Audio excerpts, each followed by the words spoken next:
अस्सलामुअलैकुम जी, welcome back to my channel. तो इतना डिलीशियस और क्रीमी और चीज़ी सा पिज़्ज़ा आप क्विक घर पे कैसे बना सकते हैं, अगर आप ये जानना चाहते हैं तो इस वीडियो को पूरा देखिएगा। इस पिज़्ज़ा की शक्ल देखकर ही मुंह में एक समुंदर भरकर पानी आ जाता है। अच्छा, तो अब बात यहाँ पर ये है कि मैं ये रेडीमेड पिज़्ज़ा डो यूज़ कर रही हूँ। मैं कनाडा में हूँ और ये मैंने यहाँ मेट्रो से लिया। ऐसा नहीं है कि मुझे डो गूंदनी नहीं आती, अगर आपको चाहिए तो मैं रेसिपी शेयर करूंगी, लेकिन कभी कभी टाइम सेव करने के लिए डो मैंने रेडीमेड भी लेकर रखी हुई होती है।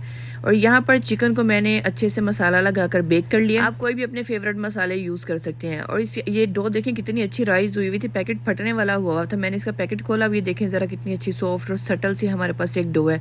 और मुझे पिज़्ज़ा अच्छा लगता है थोड़ा सा नरम, इसीलिए मैं उसका पेड़ा थोड़ा बड़ा वाला लेती हूँ। यहाँ जो मैंने चिकन को मसाला लगाकर बेक किया हुआ था ना, लाइक कोई भी आप टिक्का मसाला या चरगा मसाला लगा के बेक कर सकते हैं। अब चिकन के मैंने बिल्कुल छोटे छोटे से पीसेस कर लिए और मैं इसमें यूज़ करूंगी अनियन की भी मैंने छोटे से पीसेस करके चिकन वाली प्लेट में इसको रख लिया, क्योंकि सेम पिज़्ज़ा पे तो जाना ही है। इसके अलावा जो जो वेजिटेबल्स आपको पसंद है ना, आप वो डाल सकते हैं। अब देखिए यहाँ मैंने पिज़्ज़ा की डो को ना थोड़ा मोटा करके बेल लिया, बेल कर मैंने इसको इस ट्रे के ऊपर रख दिया। अब मैं इसके ऊपर इस तरह से फोक के साथ छोटे छोटे से होल्स करूंगी।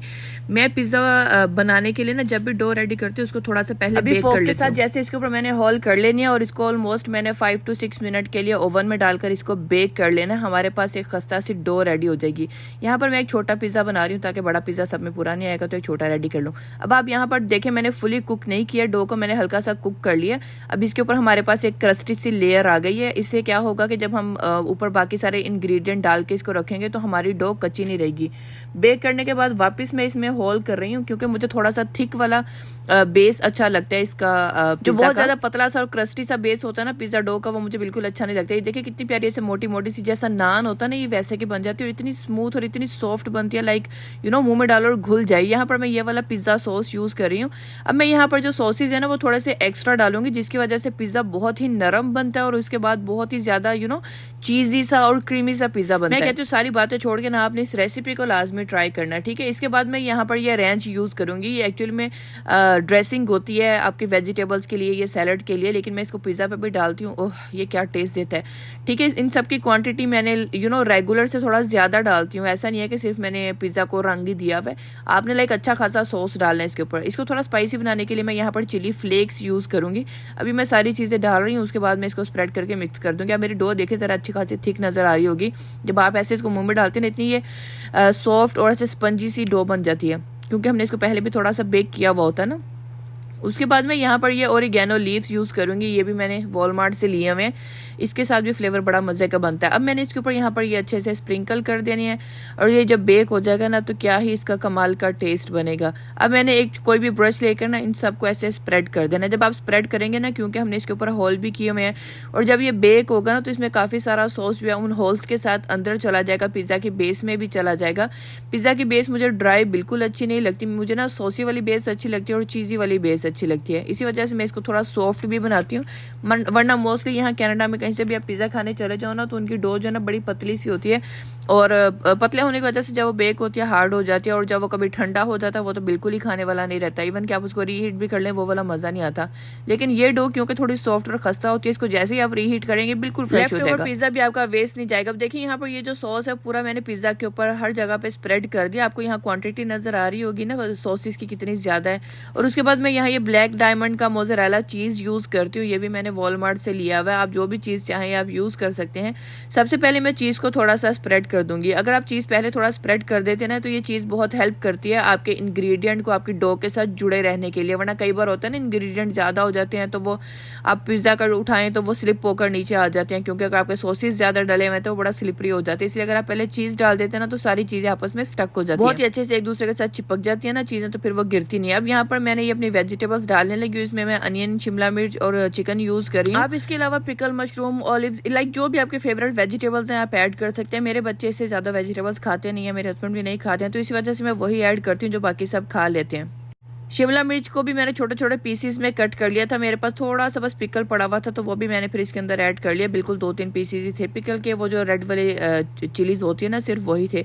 यहाँ पर मैं इक्वली पूरे एरिया में स्प्रेड कर रही हूँ। देखिए ये रेड वाला जो है ना ये पूरी डो पे मैंने चिकन को, वेजिटेबल्स को अच्छे से स्प्रेड कर देना है। और ये पता ही बड़ा जल्दी ही क्विक बन जाता होता है अगर आप डो लेकर रख लेते हैं ना। अगर आपके पास इनफ टाइम है तो आप खुद से डो गूंद ले, फ्रेश डो का बना लें। और अगर आपके पास टाइम नहीं है तो आपके पास जब कभी टाइम हो पहले से डो गूंद के फ्रीज कर लें।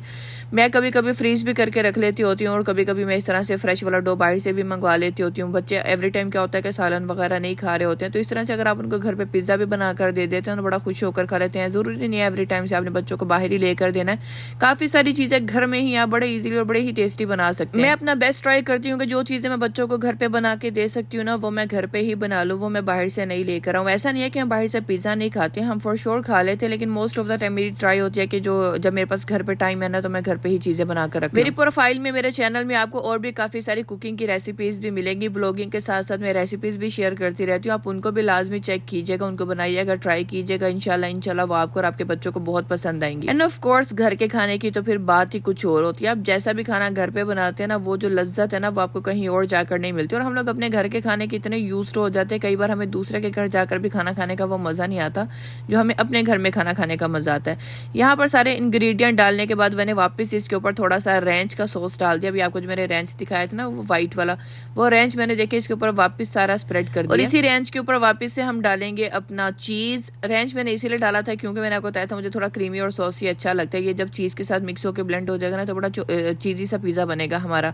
अब यहाँ पर चीज की क्वांटिटी भी जो है थोड़ा सा मैं ज्यादा डालूंगी, इसके एजिस को भी अच्छे से कवर करूंगी। मुझे जो ड्राई वाला होता है ना पिज्जा, मुझे बिल्कुल अच्छा नहीं लगता जिसके ऊपर चीज कम होती है या साइडें आपकी जो है ना बिल्कुल ही हार्ड हो रही होती है। तो मैं साइडों पे भी अच्छे से चीज स्प्रेड कर देती हूँ। वो अभी मेल्ट हो जाएगी ना, तो देखना कितनी अच्छी इक्वल हो जाएगी हर जगह। और अगर आप ये पिज्जा बनाकर ट्राई करें तो वापस आकर मुझे लाजमी बताएं कि आपने ये बनाया था और आपकी फैमिली को और आपके बच्चों को ये सॉसी और चीजी पिज्जा कैसा लगा। मैं स्पेशल आप लोगों के साथ ये रेसिपीज शेयर करती हूँ, और अगर आप लोग इसको ट्राई करते हैं तो काइंडली जरा कमेंट में आके लाजमी बताया करें। आपके कमेंट्स देखकर बहुत ही अच्छा लगता है और बहुत ही हौसला मिलता है। मेरी सारी चीजें यहाँ रेडी हो गई। अब मैं इसको ओवन में रख दूंगी बेक करने के लिए ऑलमोस्ट 20 मिनट के लिए। बाकी आप टाइम खुद भी देख सकते हैं। जब तक पिज्जा बेक हो रहा हम यहाँ सॉसेस तैयार करेंगे। सबसे पहले मैंने यहाँ मायोनीज लिया, इसको मैंने बाउल में डाल दिया। और उसके बाद यहाँ मैंने येलो मस्टर्ड लिया, इसको भी मैं इसी तरह से बाउल में डालूंगी। उसके बाद मैंने यहाँ चिली सॉस लिया, मसाला चिली सॉस, ये मैगी का है, इसको भी हम अपने इसी बाउल में डालेंगे।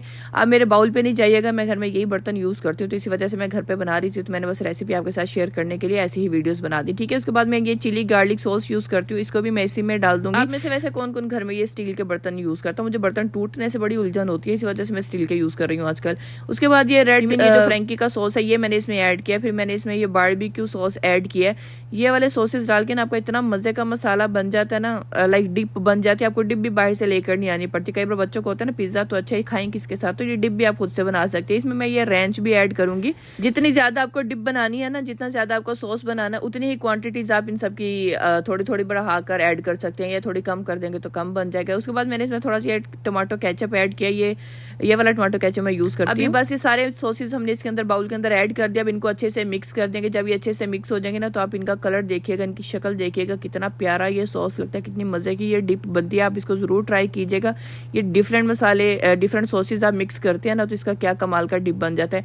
आप जब बाहर से भी पिज्जा खाने जाए ना, तो आपको इसी किस्म का एक डिप मिलता है और बहुत ही मजे का लगता है ये। खैर ये तो मेरी अपनी रेसिपी है, मुझे नहीं पता वो कैसे बनाते हैं। उसके बाद ही मैंने एक व्हाइट वाली गार्लिक डिप भी बनाई थी, जिसकी मैं रेसिपी रिकॉर्ड करना भूल गई, लेकिन यहाँ पे आपको पिक्चर में नजर आ रहा होगा। इसमें ओरिगेनो लीफ है, चिली फ्लेक है, गार्लिक पाउडर है, रेंच है और मायोनीज है। ये 500 चीजों को मिक्स करके ना ये मैंने गार्लिक डिप रेडी की थी। ओ माय गुडनेस, ये भी क्या कमाल की बनी थी। और ये गार्लिक डिप भी बहुत ही मजे की बनी थी। अकेला केचप के साथ पिज्जा खाकर उतना मजा नहीं आता जितना ये आपको गार्लिक डिप के साथ और ये वाला जो सॉस है इसके साथ खाने का मजा आता है। पिज्जा यहाँ पर मेरा रेडी हो गया। इसको मैंने थोड़ा सा बेक करने के बाद बाहर निकाल लिया था, और आपको पता लाइट की वजह से भी थोड़ा सा ये आपको ऐसा वाइटिश नजर आ रहा होगा। तो खैर इसको मैंने बाहर इसीलिए निकाला था क्योंकि मैंने इसके अंदर जब काफी सारे सॉसेस डाले होते हैं ना, तो सॉसेस जब बेक होते हैं तो उनमें थोड़ा सा पानी सा आ जाता है। उसके बाद फिर मैं क्या करती हूँ, यहाँ पर इसको पहले कट से लगा लेती हूँ। आप नाइफ के साथ लगा लें या रोलर के साथ, जो पिज्जा कटिंग होता है ना नाइफ, उसके साथ आप इसको कट लगा लें। जब आप इसको कट लगा लेंगे ना, वो जो पानी की सेपरेशन है वो थोड़ी सी नजर आने लग जाएगी आपको।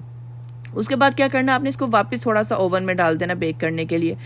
जब मैं इसको दोबारा बेक करने के लिए डालती हूँ ना, तो फिर मैं ब्रॉयलर ऑन कर लेती होती हूँ हाई पे करके, क्योंकि पिज्जा तो हमारा ऑलमोस्ट 15 मिनट में कुक हो गया होता है। लाइक डिपेंड करता है, क्योंकि डो को मैंने पहले भी कुक किया हुआ था ना। अगर आप डो को कुक नहीं करें तो आप थोड़ा सा ज्यादा टाइम भी दे सकते हैं। अगर आपने डो को पहले से कुक किया हुआ है तो फिर जल्दी कुक हो जाता है। ऊपर वाले इंग्रेडिएंट भी हमारे ऑलमोस्ट कुक किए होते हैं, बस चीज नहीं मेल्ट होना होता है, सब चीजें मिक्स हो जाती है। देखें यहाँ पर आपको थोड़ा सा सॉसी ज्यादा नजर आ रहा होगा, थोड़ा सा पानी का टेक्सचर फील हो रहा होगा जहां जहां से मैं कट करी। कितना क्रीमी और कितना चीजी बना हुआ है। इसको हाई फ्लेम पर ब्रॉयलर चला लेते हैं या फिर आप इसको वापस ऐसे ही ओवन में रख देते हैं ना, तो ये जो इसका एक्स्ट्रा पानी आ रहा होता है ना, ये भी ड्राई हो जाता है और ये वापस इसको थोड़ा ऊपर से ना क्रिस्प और क्रस्टी सा हो जाता है। इसको मैंने वापस ऑलमोस्ट 5 से 6 मिनट के लिए रखा था। अब देखें इसकी शक्ल कितनी प्यारी लग रही है, चीज़ वापस थोड़ा सा और मेल्ट हो गई है। और जो मैंने पहले कट लगाए थे मैं उनको वापस से थोड़ा सा नीट कर रही हूँ। अब हमारा जो पानी था वो भी ड्राई हो गया। पानी ड्राई होकर ना नीचे डो में चला जाता है और डो इतनी मजे की हो जाती है ना, आपको बिल्कुल भी फीकी डो नहीं फील होती है। मैं कहती हूँ अगर आपने एक बार इस रेसिपी से पिज्जा बना लिया ना, तो आप बाहर वाला पिज्जा भूल जाएंगे। आपको सिर्फ घर वाला ही पिज्जा अच्छा लगेगा। आपके घर वाले डिमांड करेंगे कि यही वाला पिज्जा हमें बना कर दो, लेकिन आपको रेसिपी जो है ना वो फुल इसी तरह से फॉलो करनी है। अगर आप कुछ भी मिस कर देंगे, रेसिपी को पूरी तरह से फॉलो नहीं करेंगे, तो होप आई नो कि आपको फिर वैसे वाले रिजल्ट भी नहीं मिलेंगे। इट डिपेंड्स कि आप कैसा पिज्जा बना रहे हैं। तो खैर मैंने आपको यहाँ बड़े तसल्ली के साथ और बड़ी डिटेल के साथ सारी चीज़ें बताई हैं कैसे कैसे बनाना है। अब ये देखिए हमारे पास यहाँ पर कितना सॉफ्ट और कितना चीज़ी सा पिज़्ज़ा रेडी हुआ है। ये ऐसा माउथ वाटरिंग पिज़्ज़ा होता है, खाते हैं और आपको मज़ा आ जाता है। आप 3-4 स्लाइस खा सकते हैं आराम से। मतलब इतना नरम होता है कि आपके मुंह में डाल डाल के ना ऐसे घुली जा रहा होता है, पता नहीं चल रहा होता कि जा कहाँ रहा है पिज़्ज़ा। आई नो काफ़ी सारे लोग हम में से वेट कॉन्शियस भी होते हैं, लेकिन कभी कभी ऐसी चीज़ें खा लेने में ना कोई हर्ज भी नहीं है। अपनी हसरतों को ना लेके मर ही जाना हम लोगों ने, इसी वजह से जितनी हसरतें पूरी हो सकती है ना वो तो कर लें। खाएं पिए मौज मारे और अल्लाह का शुक्र अदा करें कि उस ज़ात ने आपको इतना अच्छा खाना खाने को दिया है। बहुत इंपॉर्टेंट है, इसलिए जब भी आप कुछ ऐसा वाला खाना खाएं, फास्ट फूड खाएं, तो फौरन से बाहर जाएं, अच्छी सी वॉक करके आए, थोड़ा लंबा जाएं, वॉक करें, सौंफ वाली चाय बनाकर पिए ताकि आपका खाना जो है ना वो आपको अच्छे से डाइजेस्ट हो जाए। मेरे बच्चों को आजकल सालन वगैरह खाना इतना अच्छा नहीं लगता, तो फिर मैं उनके लिए इस तरह की चीज़ें ही बनाती रहती हूँ। चलो कुछ तो बच्चे खाकर खुश हो जाते हैं। यहाँ पर मैंने अपनी प्लेट में भी ये डिप डाल ली थी और जब मैंने इन दोनों को मिक्स करके एक बाइट ली तो क्या ही मज़ा है। बाइट लेकर मैंने आपको तो नहीं दिखाई, आपको तो मैंने सिर्फ ये ऐसे ही दिखा दिया कि ये डिप के साथ बहुत ही मज़े का लगता है। खैर अगर आप लोग इस रेसिपी को ट्राई करें तो मुझे वापस आकर ज़रूर बताइएगा। अगर आपको ये मेरी रेसिपी अच्छी लगी है तो इसको लाजमी शेयर कीजिएगा अपनी फ्रेंड्स के साथ, अपनी फैमिलीज़ के साथ, ताकि वो लोग भी इसी रेसिपी से पिज़्ज़ा बनाएं और ये जो मैंने डिप्स आपको बताई हैं ये बनाएं, खाएं और मुझे दुआएं दें। Thank you so much for watching my video. अपना बहुत ख्याल रखिएगा। अल्लाह हाफिज़।